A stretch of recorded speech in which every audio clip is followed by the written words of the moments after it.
Hello প্রিয় দর্শক, Ratna's kitchen and ক্রাফটে সবাইকে স্বাগতম। সিঙ্গারাপুরের দোকানগুলোতে যে বড় বড় সাইজের 10 টাকা দামের পেঁয়াজগুলো কিনতে পাওয়া যায়, সেই পেঁয়াজুর অথেন্টিক রেসিপিটি আজকে আপনাদের সাথে শেয়ার করব। এখানে আমি মেজারমেন্ট কাপের হাফ কাপ পরিমাণ খেসারির ডাল বাটা নিয়ে নিলাম। ডালটাকে 1 ঘন্টার মতো পানিতে ভিজিয়ে রেখে ভালো করে ওয়াশ করে তারপরে এটাকে ব্লেন্ড করে নিয়েছি। এই সাথে আমি দিয়ে দিচ্ছি 1/4 কাপের মতো ময়দা, আর দিয়ে দিব 1/4 কাপের মতো বেসন। এটা আমি বুটের ডালের বেসন ইউজ করছি। প্রত্যেকটা ইনগ্রেডিয়েন্টস এর পরিমাণ এবং উপকরণ যদি সেম রেখে আপনি পেঁয়াজুটা তৈরি করেন, তাহলে বাইরে কেনা পেঁয়াজুর মতোই টেস্টি এবং ক্রিস্পি পেঁয়াজু আপনি বাসাতেই তৈরি করে নিতে পারবেন। দিয়ে দিচ্ছি হাফ চা চামচ পরিমাণ আদা রসুন বাটা।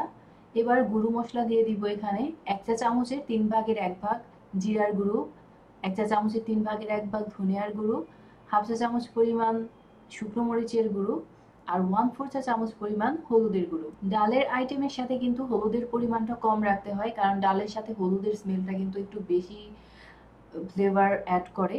তো সেক্ষেত্রে হলুদের পরিমাণটা একটু কম রেখে ইউজ করলে ভালো। তো এর সাথে আমি পরিমাণ মতো কাঁচামরিচ কুচি অ্যাড করে দিয়েছি।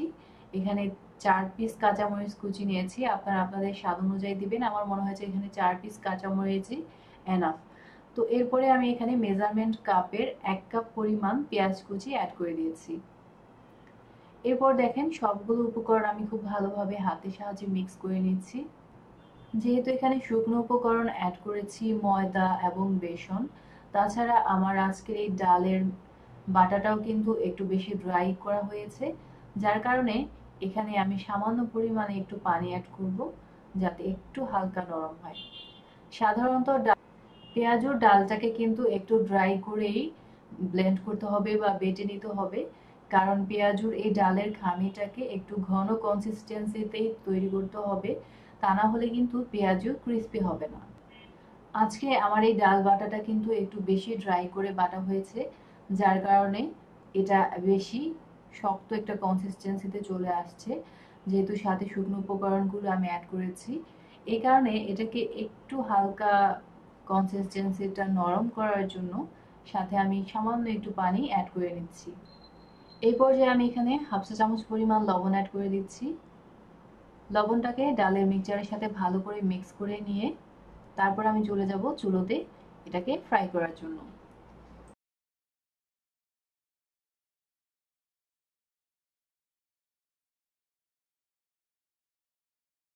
চুলায় একটা প্যান বসিয়ে এর মধ্যে পর্যাপ্ত পরিমাণে তেল নিয়ে নিচ্ছি, যাতে পেঁয়াজগুলো ডুবো তেলে ভাজা যায়।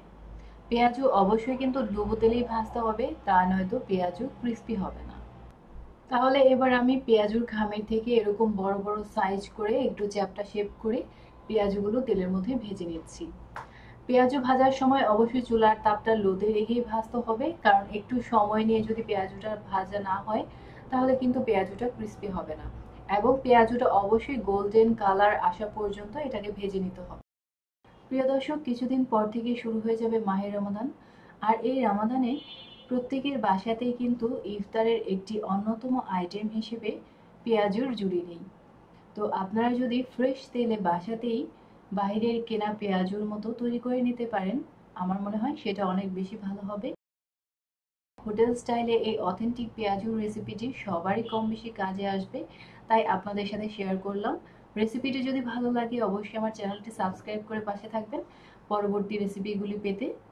দেখতেই পারছেন পেঁয়াজুগুলো কিন্তু একদম গোল্ডেন কালার হয়ে আসছে, আর কিছুক্ষণ রেখে এটাকে আমি তেল থেকে তুলে নেব।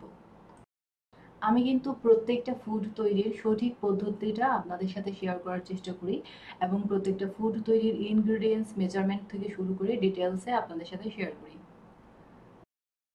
এবং সাথে থাকে প্রত্যেকটা রান্নার গুরুত্বপূর্ণ সব টিপস অ্যান্ড ট্রিক্স। রান্না বিষয়ক কোনো কোশ্চেন থাকলে কমেন্টে জানাতে পারেন, ইনশাল্লাহ অ্যান্সার দিয়ে দিব। প্রিয় দর্শক, দেখে নিশ্চয়ই বুঝতে পারছেন পেঁয়াজগুলো কতটা ক্রিস্পি হয়েছে, আর খেতেও কিন্তু খুব টেস্টি হয়েছে। এখানে আমি কিছু শসা কুচির সাথে পেঁয়াজুটা সার্ভ করছি।